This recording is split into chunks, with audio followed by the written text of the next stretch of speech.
怒りに燃える闘志があるなら巨大な敵を撃てよ撃てよ撃てよ正義の怒りをぶつけろガンダム機動戦士ガンダムガンダム Following the end of the One-Year War, the Earth Federation began their cleanup operations against the still entrenched and embattled Zeon forces. The Federal brass argued strongly that, in spite of the drawdown of forces, the need for a strong military was now more necessary than ever, and the Federation relentingly agreed. In October of 0081, the Federal Forces Reconstruction Plan was implemented, which carried a secret project along with it. The Gundam Development Plan was now underway. The main conglomerate responsible for the Gundam itself was Anaheim Electronics, a moon-based company who had produced everything from baseballs to battleships.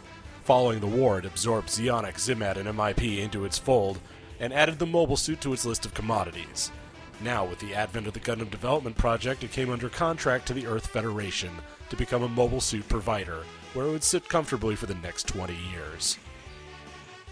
The first unit produced was the RX-78GP-00 Blossom, a heavy unit classified as a prototype, transformable compound assault mobile suit. Produced in Von Braun City and rolled out in 0082, it featured two different modes depending on the core block it was mounted on. The original core fighter would put it roughly on par with the RX-78-2 Gundam's combat role, where a heavier core booster 2 would turn it into a full assault unit. The Blossom had a large sensor disc as standard equipment that could detect the wreckage on the lunar surface, but it was unreliable and was ultimately scrapped. Likewise, the beam weaponry it had equipped was woefully substandard for a full combat suit. The unit was destroyed following a sortie with fuzzy details as to original fate of the mobile suit. Anaheim had learned its lesson and zeroed in on more focused mobile suit design, leading to two different and very distinct mobile suits being built. The first, the RX-78GP-01 Zephrontes, was designed as a general-purpose mobile suit whose specs were well beyond the Zeon mobile weapons that had been produced. It also featured a revived version of the core block system, and was intended to function both in space and on Earth equally well. The baseline Zephrontes, however, did not perform well in space without the proper core fighter in use, and could leave the pilot helpless against enemy attack.